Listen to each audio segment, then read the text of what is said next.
সকল দরজা বন্ধ হলো, ওলিদের দরজা কিন্তু খোলা আছে। সুবহানাল্লাহ।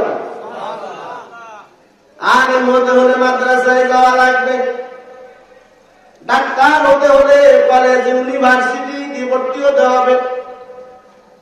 কিন্তু আল্লাহর পেয়ারা বান্দা হতে হলে কোন জায়গায় ভর্তি হওয়া লাগবে না। আল্লাহ তাআলার খাস বান্দা হওয়ার জন্য শুধু আল্লাহর প্রেম ভালোবাসা হৃদয়ের অন্তর গহীনে যদি কোনো বান্দা থাকে, ওই বান্দাকে আল্লাহ তাআলা বলেন, তুই গরিবটা কি হয়েছে, তোরে তো আমি ভালোবাসি। সুবহানাল্লাহ। ইসলাম শুরু করছে তো গরিব মানুষ, কথা বল না। মক্কা যারা গোলাম, টাকা নাই পয়সা নাই, এরা আগে ইসলাম গ্রহণ করছে। এই জন্য নবীর সাথে মাঝে মাঝে টিটকারি করতো, নবী হে আপনার কাছে তো গরিব মানুষরাই বেশি আসে। আল্লাহ তাআলা বলেন, আমি গরিবদেরকে বেশি পছন্দ করি। সুবহানাল্লাহ। একবার নবী আলাইহিস সালাম মক্কার বড় বড় নেতাদেরকে নিয়ে একটা মিটিং করতেছে।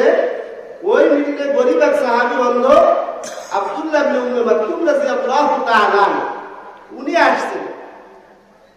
নবী তাকে একটু গুরুত্ব কম দিলেন, যে তো আমার সাহাবী আসছে, পরে কথা বলবো। অগ্রাধিকার দিলেন কাফেরদের, মক্কার নেতাদের। সাথে সাথে আল্লাহ তাআলা সূরা আবাসা নাযিল করে দিলেন। সুবহানাল্লাহ। তাহলে গরিবদের ভালোবাসে কি? আল্লাহ তাআলা। আল্লাহ তাআলা আব্দুল্লাহ ইবনে উম্মে মাকতুমকে ভালোবেসে আয়াত নাযিল করেছেন, নবী হে আপনি যে গুরু বঞ্চিত করছেন, বিরাট ভাব প্রকাশ করছেন, এটা আমি আল্লাহ তাআলা পছন্দ করি। আল্লাহু আকবার।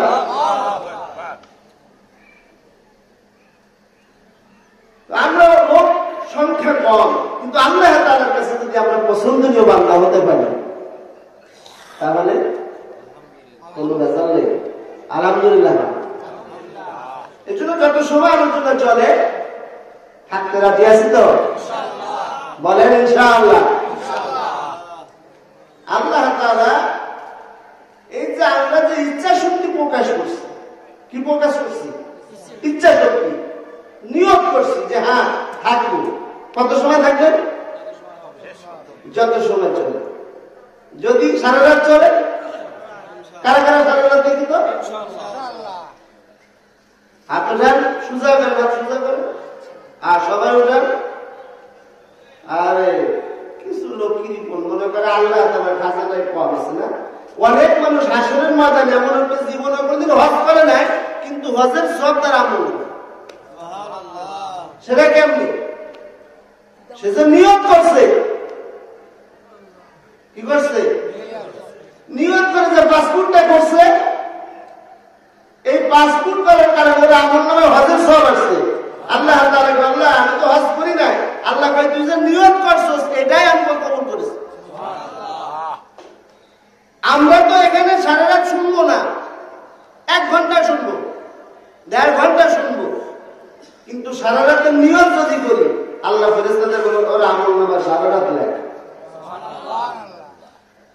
তাহলে আমরা কি কৃপণ করবো? কৃপণতা করবো? আরে নিয়ত করার সময় বড় বড় কথা বলেন, দুনিয়ার কাজ করার সময় বড় বড় নিয়ত করি। টাকা কটা হয়েছে, ফাউন্ডেশন দেয় 3 তলা 4 তলা 5 তলা, মাটির উপরে উঠাইতে পারে না, টাকা শেষ। নিয়ত করে বসছে কি 5 তলা করবে, কিন্তু 1 তলা করতে পারতেছে না, 7টা কোন রকম দিয়ে টিনের বেড়া। কথা বলেন। দরজা দিচ্ছে বাঁশের, বাঁশ কাইতে চলা বানাইয়া, এটা চটা বানাইয়া, এটাও দিচ্ছে দরজা, কিন্তু নিয়ত কি করছে 5 তলা। আর দিনের ব্যাপারে নিয়ত এত কম জোর আমাদের, দিনের ব্যাপারে নিয়ত করবো বড় বড়। আলহামদুলিল্লাহ। এই যে নিয়তটা করবে, ইচ্ছা শক্তি যার আছে, আল্লাহ পায় ও করলে তো দেব 10। কথা কেন? করলে কত দেবে? 10। আর করে নাই, এর মধ্যে করে আমল নামায় দেয়। আল্লাহু আকবার। এবার রাজি তো? কারা কারা রাজি এবার দেখি তো? আল্লাহ, এই হাতগুলো তুমি কবুল করো। আজ পৃথিবীর সব কিছুর উন্নতি হয়েছে। আজ থেকে 50 বছর আগে যদি কেউ বলতো যে ঢাকার থেকে ফোন দিলে বাড়ি শোনা যাবে, বিশ্বাস করতো?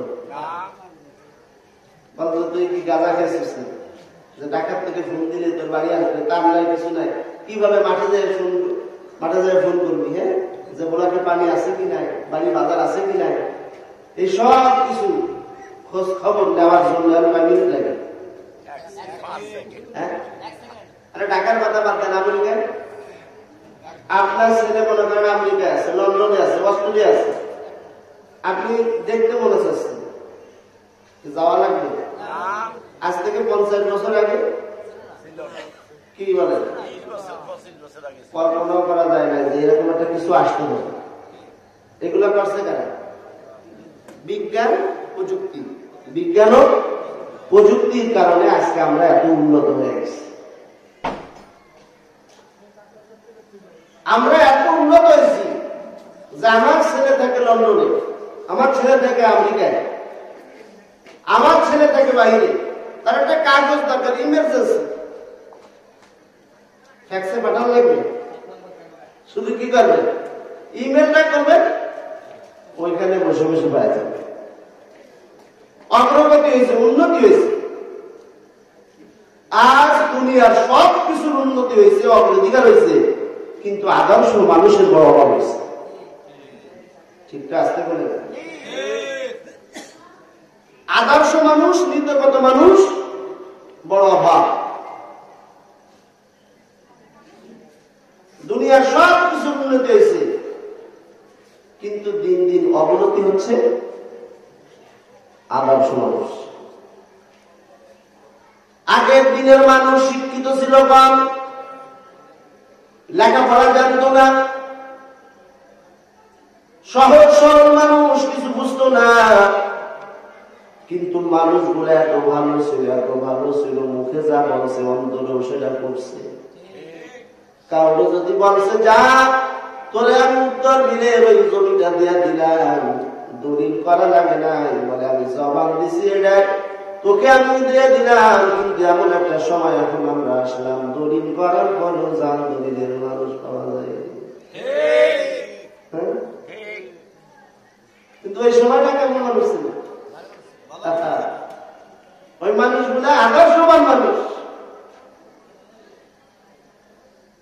আদর্শবান মানুষ। আজকে সে আদর্শ গেল কোন? আদর্শবান মানুষ করতে হলে আদর্শ কারখানা লাগবে। কথা হয় না? আদর্শবান মানুষ যদি চাও,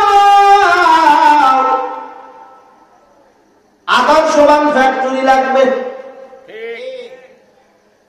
যেই কোম্পানির দাম বেশি ওই কোম্পানি দেখবেন, ওই ব্র্যান্ডটা, যেই ব্র্যান্ডের দাম বেশি ওই ব্র্যান্ডটা তত উন্নত মানের। একটা ঘড়ি আমি হাতে দিচ্ছি 500 টাকা, এই ঘড়িটা যদি ভালো একটা ব্র্যান্ডের হয়, এটা 5 লাখ টাকা হইতে পারে ব্র্যান্ডের কারণে। আজ মানুষ সব কিছুর অগ্রগতি করে, বাড়ির উন্নতি হয়েছে, রাস্তাঘাটের উন্নতি হয়েছে, মানুষের সব কিছুর উন্নতি হয়েছে, কিন্তু নীতি নৈতিকতা যত দিন যাচ্ছে তত মানুষের অবনতির দিকে যাইতেছে। ঠিক কিনা বলে? মুখে বলে একটা, করে আরেকটা। মুখে ওয়াদা দিয়ে যায়, নির্বাচিত হতে পারলে আপনাদের এলাকার রাস্তাঘাট কালভার্ট যা আছে সব করে দেব, কোনো কিছুই আমি অপূর্ণ রাখবো না। নির্বাচিত হওয়ার পর 5 বছরেও কোনো খবর নাই। কথা বলেন কেন? জানে এটা মুখের বলি, আমি না আসলেও আমি পাস। কথা বলেন না আসলেও কি আমার পরীক্ষা দেওয়ার দরকার নাই।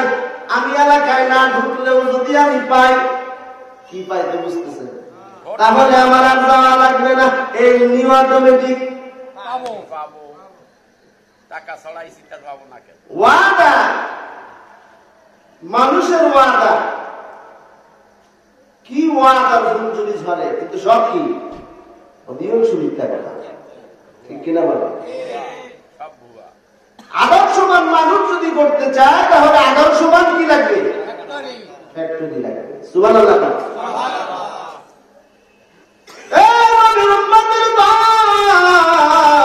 রাহমাতুল লিল আলামিন যখন জমিনে আসলেন, ওই যুগটাকে বলা হয় অন্ধকার যুগ। কি যুগ? অন্ধকার এবং অন্ধকার। কন্যা হয়েছে এরা লজ্জাতে নিজের কন্যাকে নিজেই দাফন করছে। লজ্জা কন্যা হওয়াটা কেমন অন্ধকার। নিজেকে নিজে প্রশ্ন করে যে আমার হয়েছে, এই মেয়েটা অন্যের বাড়ি যাবে, কাজ করবে, চাকরানির কাজ করবে, পরের কাজ করবে, আমার ইজ্জতে যাবে, আমার মান সম্মান লাগে, এটা হতে পারে না। জন্ম হওয়ার সাথে সাথে জিন্দা দাফন করছে, এমনকি বড় হয়ে গেল যদি আব্বা বলে ডাকতেছে তারপরেও ক্ষমা করে নাই, জিন্দা দাফন করছে। এমন একটা সময় আসবে নবী মুহাম্মদ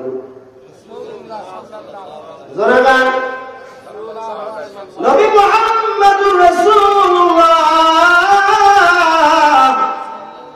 এই মানুষগুলোর উপর যখন মেহনত করলেন তখন হয়ে গেলেন আদর্শবান মানুষ। ওই মানুষগুলো এমন মানুষ বলে ওই যুগটা অন্ধকারের যুগের থেকে হয়ে গেল স্বর্ণের যুগ। কি স্বর্ণের মানুষ বলে ওই মানুষের মতো মানুষ আর হবে না। এটা হলো কেন? বলে ফ্যাক্টরির কারণে। কোন ফ্যাক্টরি? মুহাম্মাদুর রাসূলুল্লাহ সাল্লাল্লাহু আলাইহি ওয়াসাল্লাম নামক একটা ফ্যাক্টরি হয়েছে। কথা বলা যার সংস্পর্শে যদি কেউ আসতো আল্লাহ তাআলা তাকে এমন আদর্শ করে পাঠাইছিলেন, এমন মহাগুণের মানুষ হিসেবে পাঠাইছিলেন। কোন মানুষ যদি ইসলাম বিদ্বেষ নিয়ে নবীর কাছে আসতো, নবীর ব্যবহার আচার দেখে কালেমা পড়ে মুসলমান হয়ে বাড়ি চলে যাইত।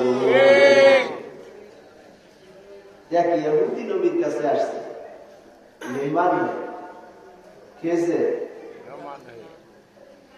খারাপ লাগতেছে, মেহমান হয়ে আসছে।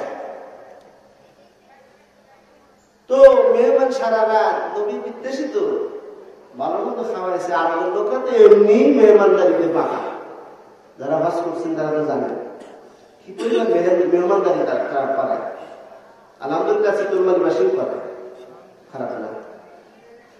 তো ওই আল্লাহর বান্দা নবীর সাথে বিদ্বেষী করে খাইয়ে দেয়, বাথরুম আসছে, বাথরুমটা করছে কোথায়? বিছনায় করছে। বিছনায় পারছে তো পারছে, ভোর রাত্রে আবার দৌড়। ও চিন্তা ভাবনা যে আমি মুহাম্মাদুর রাসূলুল্লাহর সাথে এমন একটা ব্যবহার করলাম, দেখি রিয়াকশন দেখি আসে। রাহমাতুল লিল আলামিন ভোর রাত্রে যখন ফজরের পরে মেহমানের খবর নিতে যায়, দেখলেন মেহমান নাই। নবী আলাইহিস সালাতু ওয়াস সালাম যাইয়া দেখেন বিছানায় পায়খানা। তিনি চিন্তা করলেন, আমার মেহমানের বুঝে বড় কষ্ট হয়েছে, বাথরুম খুঁজে পায় না, এই জন্য বিছানার মধ্যে বাথরুম করে ফেলেছে। নবী নিজ হাতে এটাকে পরিষ্কার করেন, আর মেহমানদারি যে করতে পারে নাই এজন্য আফসোস করতেছেন। মেহমান এই অবস্থাটা দেখে নবীর হাতে কালেমা পড়ে মুসলমান হয়ে গেল। কি আদর্শবান মানুষ! আর আমরা কেমন আদর্শ? হ্যাঁ, আমার আদর্শের সাথে যদি না মেলে বাংলা কথা পাই না, আমার আদর্শের সাথে যদি না মেলে তাহলে আমরা কি করি? 5 তারিখের পরে দেখা গেছে অনেকের ঘর নাই, বাড়ি নেই, ভেঙে শেষ। দোষ করছে? হামলা করছে, কথা বলেন না কেন? হামলা করছে, হামলা করছে। শুধু আদর্শের সাথে মেলে নেওয়া করে নৌকা, আরে করে দানের শেষ। হ্যাঁ, দানের শেষ আলাদা সুযোগ পাইছে, নৌকা নাই। কি বলেন? আমি বোঝানোর জন্য বলতেছি, তারা যে করছে তার তো আমি বলতে পারবো না। কেউ না কেউ করছে, সৌদি আরব তো এসে পারবে। আবার যখন অন্য দল ক্ষমতা যার দলের মতের সাথে মেলে নেয়, আদর্শের সাথে মেলে নেয়, দেখা গেছে অন্য সময় সুযোগ পাইলে বললাম এতগুলা মামলা দিয়েছে যে শুধু 16 বছর কোর্টের বারান্দায় শুধু দৌড়াইছে, ব্যবসা বাণিজ্য করতে পারে নাই। আর যারা আল্লাহর কথা কয়, নবীর কথা কয়, কোরআনের কথা কয়, তাদেরকে এমন অত্যাচার করছে। 16 বছর অনেক আল্লাহর বান্দা এমন খবর আছে যারা ঠিক মতো বিবির সাথে রাত্রে ঘুমাইতে পারে নাই। ঠিক কিনা? তাহলে আদর্শ বান হতে হবে, আদর্শহীন হলে চলবে। আদর্শবান যদি আমি হয়, এমন জীবন তুমি করিবে কঠোর, মরিলে হাসিবে তুমি, কাঁদিবে ভুবন। আজকে আমার সুযোগ আছে, এর জন্য আমি সুযোগ পাইয়া সুযোগের সব ব্যবহার করে দিলাম, কিন্তু একদিন আমারও দিন আসবে। কথা বল না কেন? এই দিন না আরো দিন অপেক্ষা করো সেই দিনের তরে। অনেকে মনে করছে যে আমাদের আর কোন শেষ নাই, আমরাই শেষ। আল্লাহ তাআলা কয়, খবরদার এদিকে আকাশ না, ক্ষমতা চিরস্থায়ী না। ক্ষমতার মালিক কে? আল্লাহ। ক্ষমতার মালিক কে? আল্লাহ তাআলা যে মালিক, এটা বোঝানোর জন্য আরেকটা কথা বলি। আমাদের বাংলাদেশের সংবিধানে সব ক্ষমতার মালিক কারা? জনগণ। কি বলে? নাউজুবিল্লাহ বলবেন না? আমরা বিশাল ক্ষমতার মালিক, এর জন্য আমাদের কেন্দ্রেও যাওয়া লাগে না। কি বলেন? ঠিক কিনা? দিনের তো রাত্রে হয়ে গেছে, যেন ক্ষমতার মালিক। আল্লাহ কয়, এখন বোঝ তোরা কত ক্ষমতার মালিক। যদি বেশি ক্ষমতা দেখাইতে যাস তাহলে রাত থাকবে না। ঠিক কিনা বলেন? তাহলে সকল ক্ষমতার মালিককে আল্লাহ। আদর্শবান মানুষের বড় অভাব।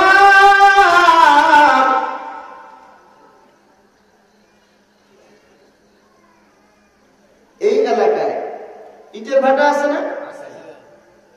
ইটের ভাটা, ইট তৈরি করতে গেলে লাগবে খাঁটি মাটি। খাঁটি মাটির সাথে লাগবে দক্ষ মিস্ত্রি, লোকজন, সব কিছু আমি রেডি করে দিলাম। কিন্তু ইটের ফর্মাটা যেটার থেকে তৈরি হলো ওরা বাঁকা, ইটগুলা কি সোজা হবে?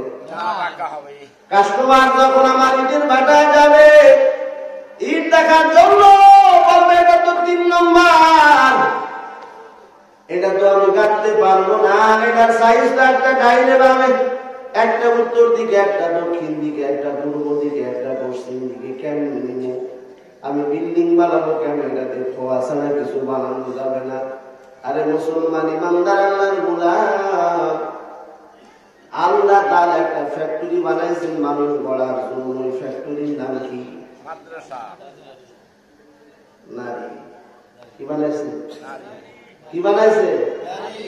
আমরা সবাই কোন ফ্যাক্টরি থেকে আসছি? কথা বলেন। মা নামক ফ্যাক্টরি, ওই ফ্যাক্টরি থেকে আমরা আসছি। আমরা কেউ আকাশ থেকে জমিনে পড়ি না, আমরা সবাই মায়ের পেট হয়ে তারপরে জমিনে আসছি, আমরা আসমান থেকে পড়ি নাই। আরে নবীর উম্মতের দল, এখন বুঝুন ওই ফ্যাক্টরি যদি ভালো না হয় তাহলে সন্তান ভালো। হ্যাঁ, এর জন্য রাহমাতুল লিল আলামিন বলে উম্মতের দল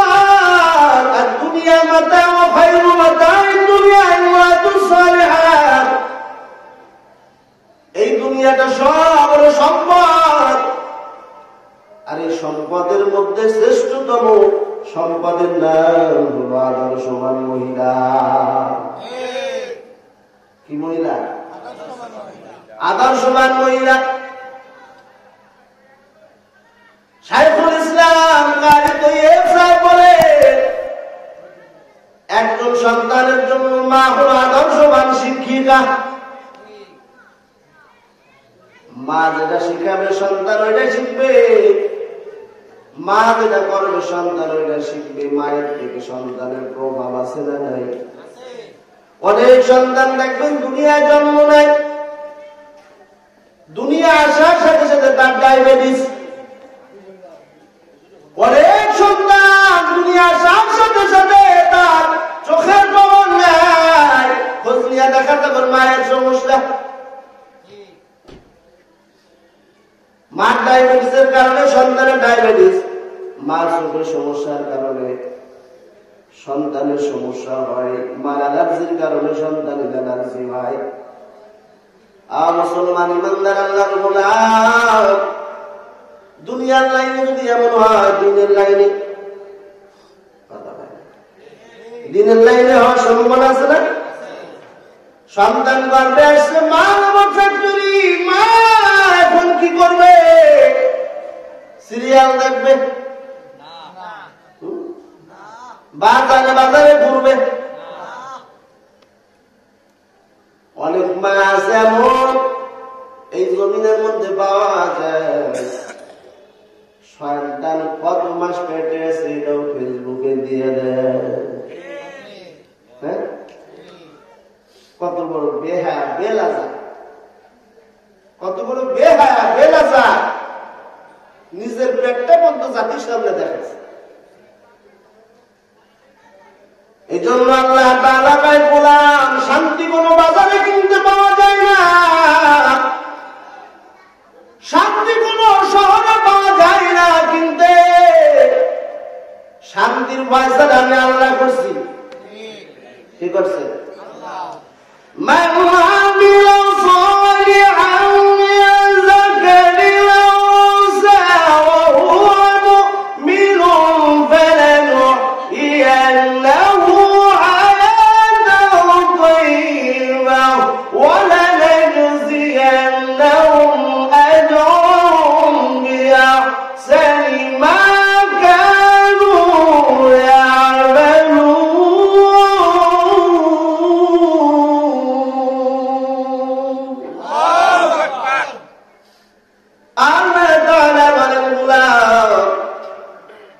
শুধু শান্তির জন্য বিভিন্ন জায়গায় দৌড়াও, আমরা শুধু শান্তি করা শুরু। শান্তি আর শান্তি কত কষ্ট। শান্তির জন্য স্বামীও পাগল, স্ত্রীও পাগল, বৃদ্ধ পাগল, ছোট বাচ্চাও পাগল। আল্লাহ তাআলা বলেন, আমি দুইটা ফর্মুলা তোদেরকে দিয়া দিলাম। এক নম্বর ফর্মুলার নাম হলো ঈমান, দুই নম্বর ফর্মুলার নাম হলো নেক আমল। এক নম্বর ফর্মুলার নাম কি? দুই নম্বর ফর্মুলার নাম আল্লাহ তাআলা বলেন, ফালানুহিয়ান্নাহু হায়াতান তাইয়্যিবা। আমি আল্লাহ তাআলা ওয়াদা দিলাম, আমি আল্লাহর ঘোষণা, আমি আল্লাহর ওয়াদার জন্য যতদিন পর্যন্ত দুনিয়ায় থাকবি স্বামী স্ত্রী হিসাবে, আমি আল্লাহ তাআলা ওই নারী এবং পুরুষের এমন একটা জিন্দেগি দান করবো যে জিন্দেগির মধ্যে কোনো টেনশন থাকবে না। আল্লাহু আকবার বলেন। এমন স্বামী স্ত্রী আমি আল্লাহ তাআলা এমন দাম্পত্য জীবন দান করবো যা কোনোদিন কল্পনাও করা যাবে না। আল্লাহু আকবার।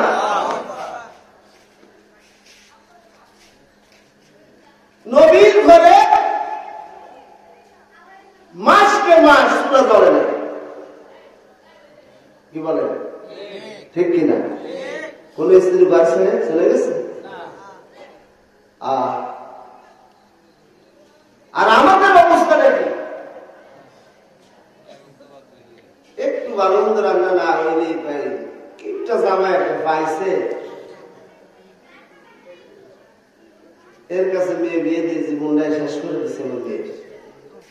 কিনা বলো? এমন ভাব করে মনে হয় যেন সবকিছু জোগাড় করে দিয়ে গেছে। আল্লাহ তাআলা কয় আমি সুখ ও শান্তি রাখছি দুইটা জিনিসের মধ্যে, ঈমানও নেক আমল, ঈমানও নেক আমল। আজ আমাদের সমাজ থেকে শান্তি দূর হয়ে গেছে, ঈমানও ঠিক মতো নাই, নেক আমল তো নাই। কি নাই? কিছুদিন আগেই তো ঢাকায় মহিলারা বিশাল সমাবেশ কেছে, আমরা পোশাকে রাখবো না, কোন জায়গায় অসুবিধা চালাবেন দেখেন না আপনারা? আমি একটা কথা বানায় বলতেছিলাম, সব আমার দেশের কথা বলতেছে। কেউ শাড়ি পরছে তো ভিতরে কিছু করে নাই, কেউ দেখা গেল প্যান্টই পরে নাই, কথা কর না কেন? কেউ হুড়ে একটা গেঞ্জি গাইতেছে, আবার তারা স্লোগান দেয় যে আমার পোশাক আমি পরবো কি না পরবো এটা আমার ব্যাপার।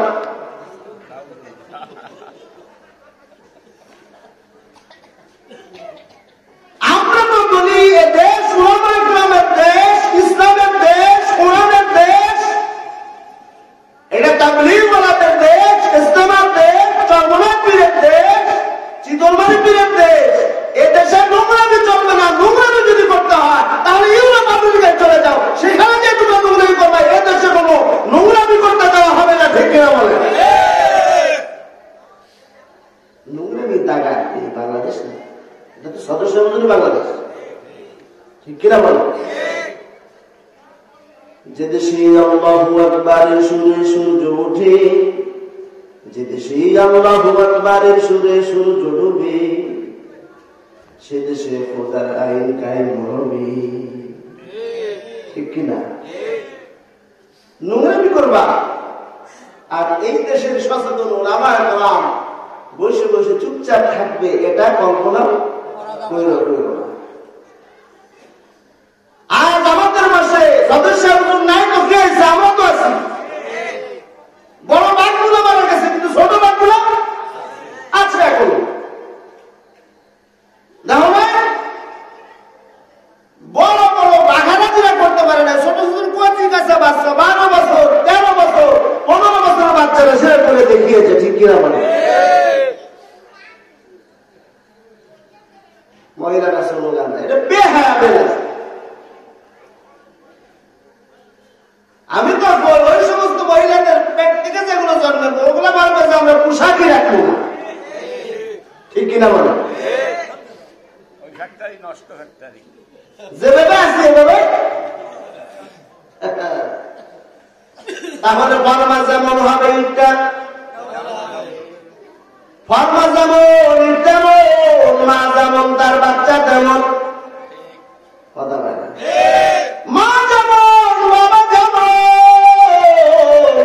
সন্তান হবে তেমন। ও পর্দার বাবু, ও আমার আব্বা জানেরা, ও যুবক ভাই, ভালো করে শোনো। তুমি তোমার সন্তানকে যদি আদর্শবান সন্তান বানাইতে চাও, তাহলে নিজেকে নিজে আগে আদর্শবান হওয়া লাগবে। নিজে যদি আদর্শবান না হয় তাহলে আদর্শবান সন্তান আশা করা যায় না। আম গাছ লাগাই জাম খাওয়ার আশা করা যায় না, জাম গাছ লাগাই আম খাওয়ার আশা করা যায় না। তুমি তোমার সন্তানকে যদি মানুষের মতো মানুষ করতে চাও, আগে আমাকে আপনাকে আগে ঠিক হতে হবে। যদি আমাদের চরিত্র যদি আদর্শবান মানুষ যদি আমরা হতে পারি, তাহলে আমাদের গর্বের থেকে যে সন্তান গুলো আসবে এগুলো আদর্শবান মানুষ হবে, ঠিক কিনা বলে? আমরা অনেক পরিতের ঘটনা শুনি না? আচ্ছা বলুন তো, এনাদের মা কেমন ছিল? আল্লাহু আকবার বলেন। আব্দুল কাদের জিলানী রাহমাতুল্লাহ আলাইহি সম্পর্কে আমরা যে ঘটনা জানি, যে তিনি 18 পারা কোরআন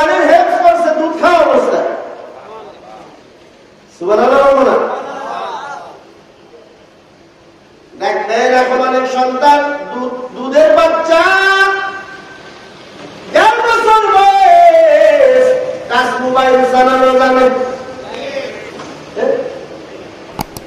টিকটক বোঝে।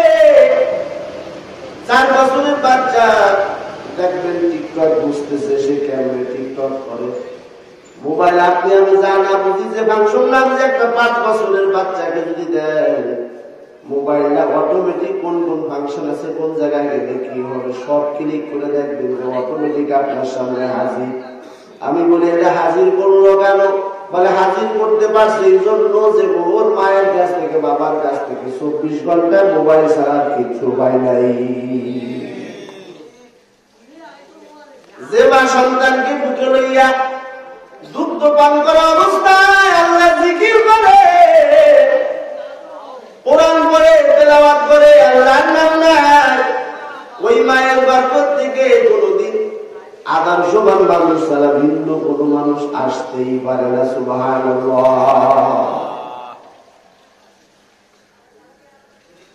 বাইজিদ মুস্তামি রাহমাতুল্লাহ আলাইহি কত বড় আল্লাহর ওলি। আমরা তো শুধু পানির ঘটনা জানি যে তার মাকে সে পানি পান করাইছে, মা দোয়া করছে, আল্লাহ ওলি হয়ে গেছে।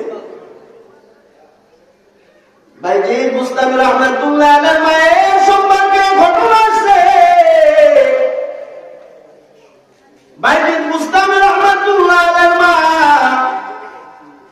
বাইজিদ ছোট অবস্থায় বাইজিদকে মাদ্রাসায় নিয়ে গেছে। ছোট অবস্থায় মাদ্রাসায় নিয়ে উস্তাদ জোরে বাইজিদকে আলেম না বানাইয়া বাড়িতে দিয়ে না।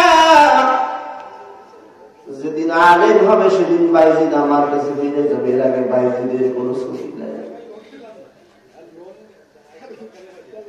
এই আল্লাহর গোলাম নবীর উম্মতের দল এই চিতলমারি সহ বাংলাদেশে বিভিন্ন আনাচে কানাচে মহিলা মাদ্রাসা, নুরানি মাদ্রাসা, হেফজখানা, কওমি মাদ্রাসা, আলিয়া মাদ্রাসা লিল্লামণিপুরাতে যাবে, যাইয়া দেখবেন 10 বছরের বাচ্চা, 5 বছরের বাচ্চা, 7 বছরের বাচ্চা, 12 বছরের বাচ্চা, যে বাচ্চাগুলা বাড়িতে থাকলে মা ভাত খাওয়াইয়া দিত, যে বাচ্চাগুলা বাড়িতে থাকলে মা ঘুম পাড়াইয়া দিত, যে বাচ্চাগুলা বাড়িতে থাকলে মা গোসল করাইয়া দিত, যে বাচ্চাগুলা বাড়িতে থাকলে মা আদর করে করে তাকে খানা খাওয়াইত, এই বাচ্চাগুলা দেখবেন কওমি মাদ্রাসায় গুলো আসার পরে নিজের কাজ নিজে হাতে করে,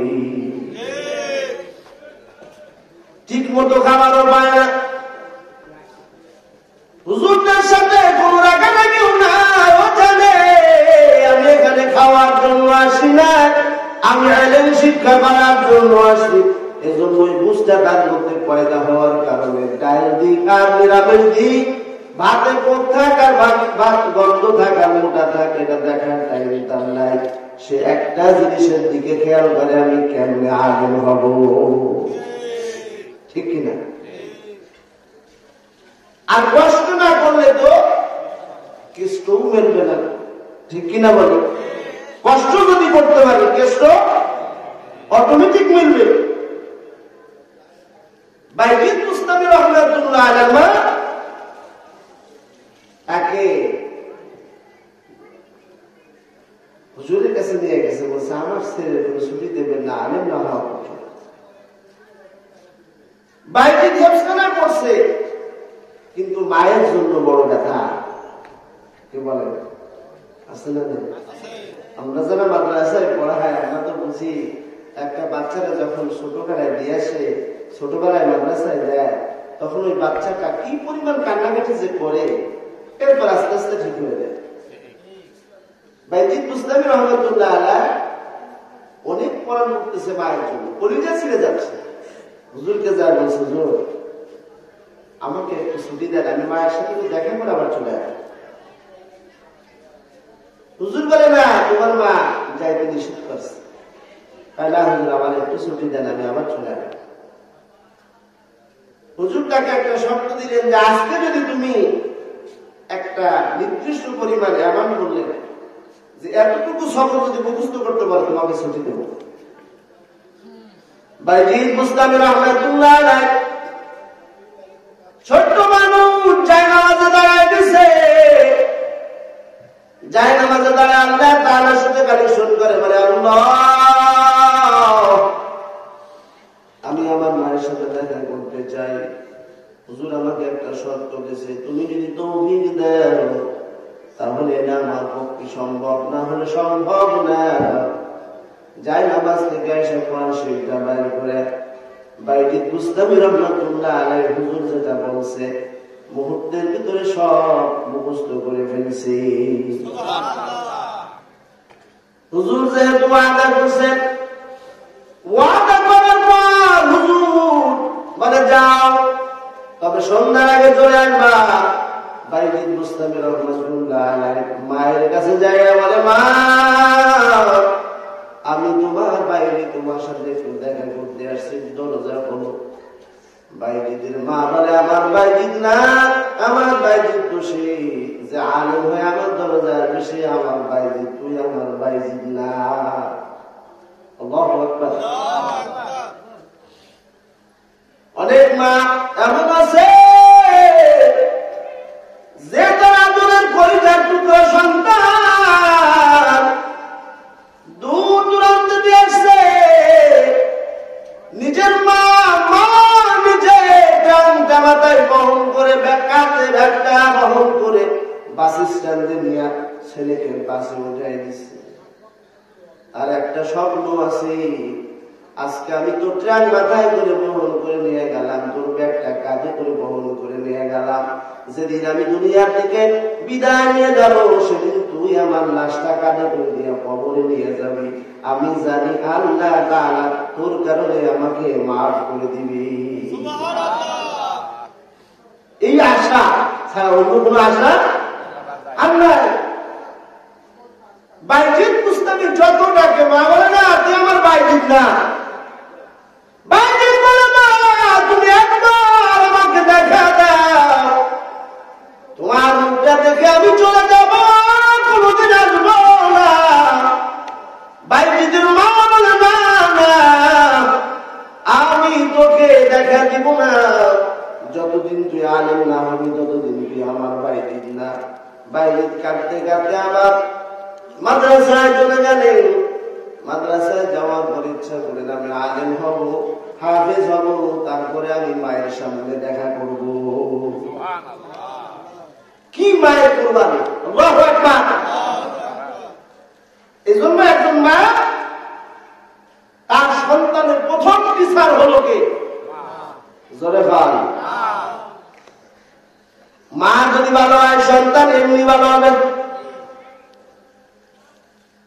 বাইজিদ বুস্তামি রহমাতুল্লাহ আলাইহি আল্লাহ এত সান্নিধ্য অর্জন করেছে। বাইজিদ বুস্তামি আলেম হলেন, হাফেজ হলেন, আল্লাহর প্যারা হলেন। যখন হুজুররা তার মাথার ভিতরে বরকতি পাগড়ি পরাবে, রাত্রে স্বপ্ন দেখেন মুহাম্মদুর রাসূলুল্লাহ সাল্লাল্লাহু আলাইহি ওয়াসাল্লাম ঘুমের ভিতর তার উস্তাদেরকে স্বপ্ন দেখাই দিচ্ছে, বাইজিদকে আগামীকাল যে পাগড়ি পরাবা, একটা পাগড়ি পরাবা না, দুইটা পাগড়ি পরাবা। আল্লাহু আকবার। কি স্বপ্ন দেখায়? মুহাম্মদুর রাসূলুল্লাহ সাল্লাল্লাহু আলাইহি ওয়াসাল্লাম স্বপ্ন দেখাইতেছে বাইজিদকে একটা পাগড়ি তো পরাবা, সে ইলম অর্জন করছে, এটার পাগড়ি আরেকটা পাগড়ি পরাবা, সে যে বিলায়াতের দরজা অর্জন করছে, আল্লাহর ওলি হয়ে গেছে, আরেকটা পাগড়ি তাকে পরায়। আল্লাহু আকবার। তাহলে এটা এমন কারখানা যেখানে আদর্শবান মানুষ হয়, কথা বলেন। তেমন একটা কারখানা আপনাদের এলাকায়, এই যে মাদ্রাসা, বালক বালিকা মাদ্রাসা, এখানে দিলে আপনার সন্তান সন্তানের মতো হবে। এখানে যদি আপনার ছেলেকে দেন, আপনার মেয়েকে দেন, সালাম শিখবে, কালেমা শিখবে, ঈমান শিখবে, নামাজ শিখবে, সব কিছু শিখবে। এই সন্তান আপনি যদি ডাক্তার বানান, ইঞ্জিনিয়ার বানান, প্রফেসর বানান, যা কিছু বানান না কেন, কোরআনের জ্ঞান তার ভিতরে ঢোকার কারণে কমাস কম এই সন্তান কোনোদিন নাস্তিক হওয়ার কোনো ভয় নাই। তাহলে বুঝলাম এই দুনিয়ার সর্বশ্রেষ্ঠ ফ্যাক্টরির নাম হলো মা। কি কথা বল না? আল্লাহ তাআলা বলেন গোলাম, যেহেতু এই ফ্যাক্টরিটার অনেক দাম, দুনিয়ার ভিতর যত সম্পদ আছে সব সম্পদের মধ্যে এই ফ্যাক্টরি, তাহলে এই ফ্যাক্টরি রক্ষা করার দরকার আছে না? সিকিউরিটির দরকার আছে না? কথা কি বুঝেন? যে ফ্যাক্টরি তত দামি, যত দামি তার সিকিউরিটি। হ্যাঁ, সব কোম্পানির ভিতরে আপনি ঢুকতে পারবেন? আমার কথা না, আল্লাহ বলে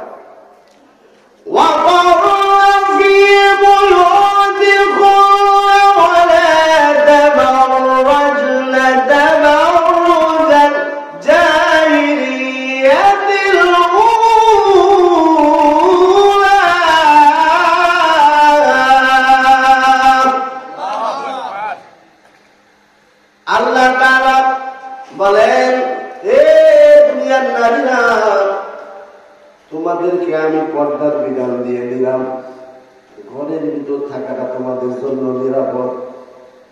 সুবহানাল্লাহ। ঘরের ভিতরে থাকাটা তার মানে সবসময় 24 দেওয়ালের ভিতরে আটকা থাকবা? কথা বলা না, না, সব সময়ের জন্য 24 দেওয়ালের মধ্যে আটকা না। তোমরা যেখানে যা থাকবা সেখানে ঘরের পরিবেশে থাকবা। কথা কি বুঝাইতে পারছি? যেখানে থাকবা সেখানে ঘরের পরিবেশে থাকবা, মূলাঙ্গ হবার কোন কায়দা নাই। কেন? তোমার অনেক দাম, অনেক মর্যাদা, তোমার এই ফ্যাক্টরির দাম বেশি, জন্য সিকিউরিটিরও দরকার আছে। যে মহিলা যত তার সিকিউরিটি অর্জন করতে পারছে, ওই মহিলার দাম বেশি না কম? কেমন দাম? এত দাম হয়ে যায়, ওই মহিলার এত দাম হয়ে যায়, এত মূল্য বেড়ে যায়, দুনিয়া থেকে এসে আল্লাহর সাথে কানেকশন হয়ে যায়। দুনিয়া থেকে আল্লাহর সাথে তার কানেকশন হয়। সুবহানাল্লাহ। কেমন মহিলা? আব্দুল ওয়াহিদ নামক এক বুজুর্গ আল্লাহ তাআলাকে ডাক দিয়া কয়, আল্লাহ, আমি তো দুনিয়ায় বিয়ে শাদী করি নাই, তাহলে আমার জান্নাতি নারী কে হবে? আমার একটু দেখায়। সুবহানাল্লাহ বলুন। আল্লাহ ইলহামের মাধ্যমে জানায় দিলেন, যাও অমুক জঙ্গলে এক মহিলা আছে সাউদা নামক, সে তোমার জান্নাতি, তোমার রমণী হবে, জান্নাতি সঙ্গিনী হবে, তার সাথে তুমি দেখা করে আসো। সুবহানাল্লাহ বলুন। আব্দুল ওয়াহিদ নামক বুজুর্গ চলে গেছে, যাইতে যাইতে যা দেখে এই যে সাউদা নামাজ পড়তেছে। কি পড়তেছে? নামাজ পড়তেছে, পর্দার মধ্যে নামাজ পড়তেছে। আব্দুল ওয়াহিদ পিছনে দাঁড়ায় আছে। সাউদা ঘরের থেকে কয়, তোমার সাথে তো আমার মুলাকাত হবে জান্নাতে, তুমি আমার সাথে দুনিয়ায় দেখা করতে আসছো কেন? সুবহানাল্লাহ বলেন। আব্দুল ওয়াহিদ বলেন, আমি যে এই উদ্দেশ্যে আসছি এটা তোমার জানাই লোক। সাউদা বলেন, তুমি যার সাথে প্রেম করো, ভালোবাসা করো, আমি বুঝি তার সাথে প্রেম করি না। তুমি যার সাথে মহব্বত করো, ভালোবাসা করো, আমি তো তার সাথে ভালোবাসা করি। সুবহানাল্লাহ। মান কানা লিল্লাহি কানা আল্লাহু লাহু। যে আল্লাহর ভালোবাসা পাইছে সে সবার ভালোবাসা পায়। সুবহানাল্লাহ। আমরা দুনিয়ার মানুষের যদি একটু উপকার করি, দুনিয়ার মানুষ আমাদেরকে মহব্বত করতে থাকে, ভালোবাসে। ছেলের গুণগান বাবা বেশি গায় কেন? বিদেশ থেকে, অস্ট্রেলিয়ায় থাকে, ইংল্যান্ডে থাকেন, আমেরিকায় থাকে, লক্ষ লক্ষ টাকা পাঠায় জন্য ছেলের গুণগান গায়। স্বামীর গুণগান স্ত্রী গায় কেন? বলে স্ত্রী বরণ পোষণ চাওয়ার আগে স্বামী উপস্থিত করে দেয়, এজন্য স্বামীর প্রশংসা বেশি করে। আল্লাহ তাআলা কয়, আমি ওই বান্দার বড় ভালোবাসি, ওই বান্দাকে বড় মহব্বত করি, যে বান্দাগুলা দুনিয়ার জমিনে আমার বড় গুণগান গাই। সুবহানাল্লাহ। আব্দুল ওয়াহাব নামক এই বুজুর্গ বলে যে আমি সাউদাকে জিজ্ঞাসা করলাম, আচ্ছা ঠিক আছে, আমি যে আসছি তোমার সাথে আমি দেখা করবো না, তবে তোমার এই যে বাঘ এবং ছাগল একসাথে যে একই ঘাটে পানি খায়, এটা কেমন সম্ভব? সাউদা বলে যে আমি আল্লাহ তাআলার সাথে সন্ধি করে ফেলেছি। সুবহানাল্লাহ বলে। এই পৃথিবীর ভিতরে আল্লাহ তাআলা যে ফ্যাক্টরি পাঠিয়েছেন, দুনিয়ায় মানুষ আসার যে ফ্যাক্টরি, এর সিকিউরিটিও ব্যবস্থা করেছেন কি?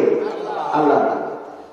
যেদিন থেকে এই সিকিউরিটি লঙ্ঘন হওয়া শুরু হয়েছে, সেদিন নারীর ইজ্জত হরণ হওয়া, সেদিন নারীর ব্যাপারটা যেদিন হয়েছে, সেদিন থেকে নারীর সম্মান কমছে না। যে নারী পর্দা নিষেধ, তার দাম আছে না? কি বলে? তার দাম আছে না? এলাকার বকাটিয়া ছেলেমেয়েও বলে যে এই মেয়েটা পর্দা করে, তারে ডিস্টার্ব করিস না।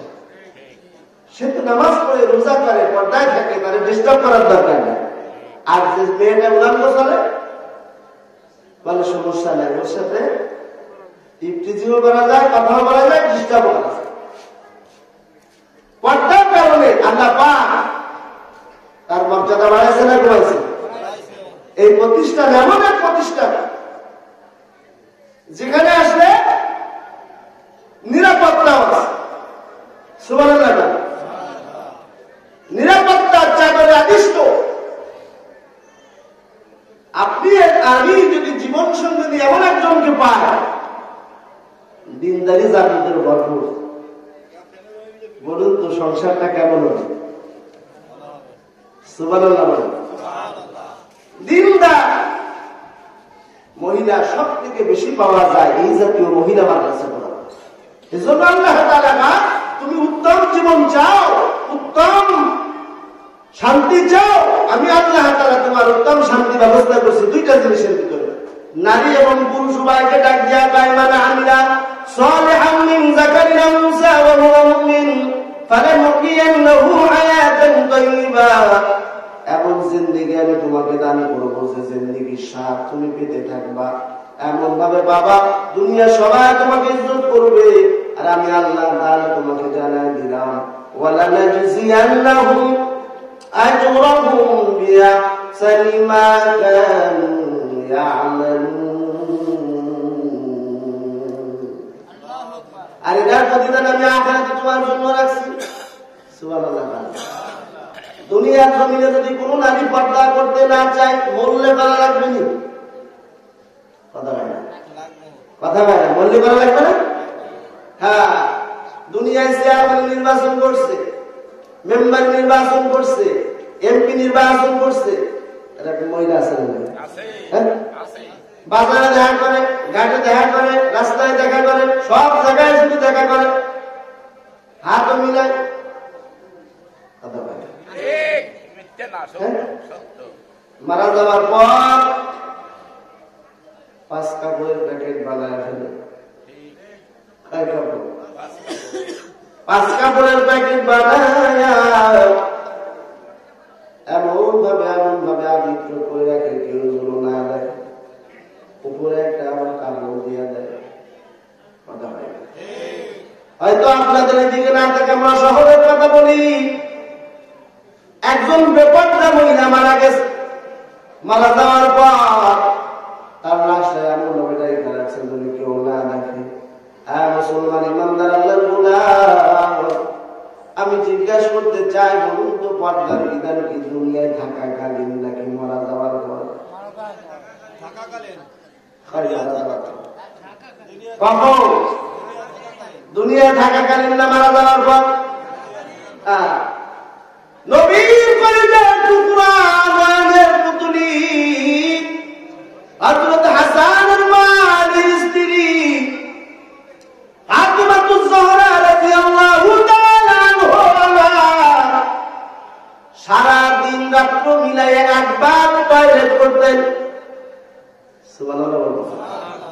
কয়বার? একবার। একবার টয়লেট করতে রাত্রে যাইতে জন্য কেউ না দেখে। সুবহানাল্লাহ।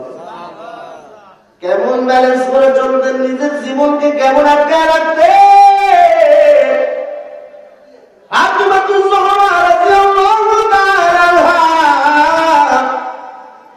জান্নাতি সর্দারিনী হবেন নারীদের, কিন্তু নিজের ঘরের কাজ নিজে করছে। করতে করতে হাতের সামলা নাই। আর আমরা এমন মহিলা পাইলাম মশারিটা পর্যন্ত টানাইতে চায় না।